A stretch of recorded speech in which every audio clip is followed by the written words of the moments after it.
I rode 21,000 miles over 27 states in 4.5 months.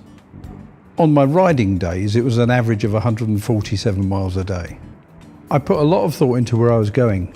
I started in the northeast of the country, where it was going to be warm in the summer, and my overall target was to go down to the southwest of the country and arrive there in the autumn, when it was beyond the heat of the summer in the desert, in the very best of the weather wherever I was at that time. It's a long story why I went on this trip. It goes back to when I was a small boy. At the age of 12, my father suddenly died, and that affected us both emotionally and financially. I could do something about the financial aspects of that. As early as I could, at the age of 16, I left school and went out to work to earn a wage to help support the family. That did mean, though, that I missed out on student life, I missed out on gap years, I missed out on that fun period of my life. What I did about that was I promised myself that as soon as I could, I would give myself some sort of an adventure holiday where I gave myself something back. This ride across America on my motorcycle was giving that back to me. I hate to say it, but I'm one of these born-again bikers. I rode bikes when I was a young man, but I had to give up my motorcycling in favour of more practical cars when I got married and had children. And then one day, much later life, I was in Chelsea early for a meeting and I had about half an hour to kill. I knew there was a Harley Davidson dealership there, and so I went to have a look at their motorcycles. As soon as I walked in, I thought, can I actually ride these large, gleaming, heavy motorcycles? So what did I do? I took one out for a test ride over 3 or 4 days. Except I took it back after just about an hour, because I walked back in and I said, I want one of these. I'd definitely fallen back in love with motorcycling again.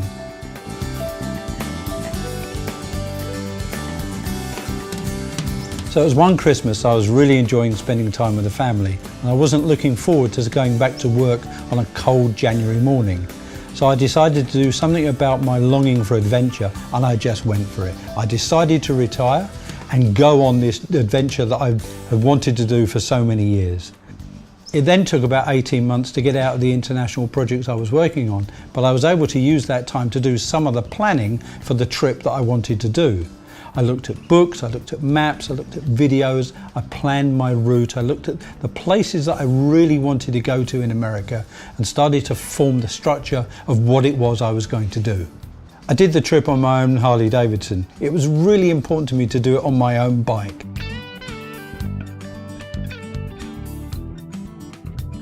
The journey was everything I thought it would be, and more.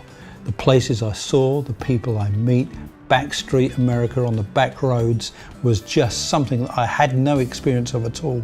We experience America through TV, through movies. The real America is nothing like that. It's so much better, it's so much more real and personal and beautiful. America is an amazing place that if you get to really travel and see it all, it just opens your eyes to what a fantastic continent and nation that is. I didn't plan to write a book from the very beginning. I planned and did write a blog in order to keep my family and friends informed of what I was doing, and that generated the idea through some of my readers who encouraged me to then turn that into a book. The idea for the book didn't actually come about until very near the end of the trip.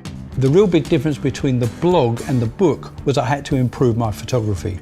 The photos that were good enough for the blog were suddenly not good enough for the book, so I had to step up and improve my photography in order to get the quality right for the book. I spent a lot more time taking the photographs. I took more of them. I took more pictures of the same thing in order to pick the very best pictures, and then I was able to choose the very best of the pictures for the book.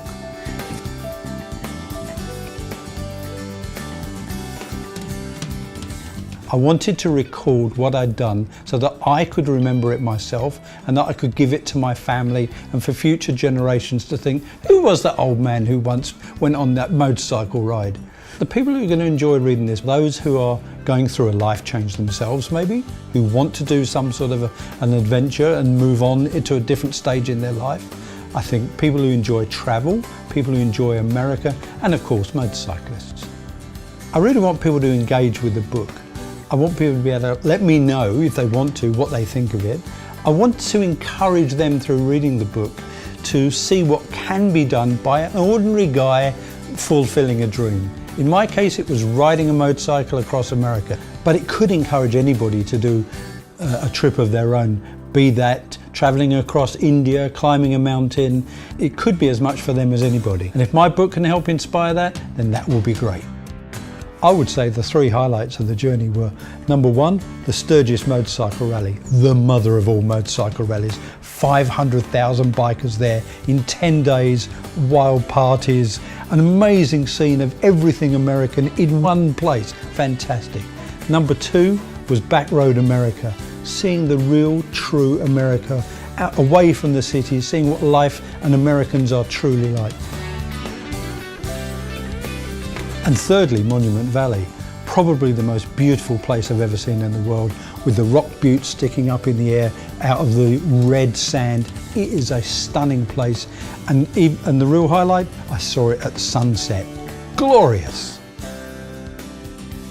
The journey has changed me, and it enables me to now feel as if I've accomplished what I wanted to accomplish since I was about the age of 16, and that's given me a taste that I now want to do some more. My advice for anybody with their own lifelong dream is just go for it. You certainly won't regret it.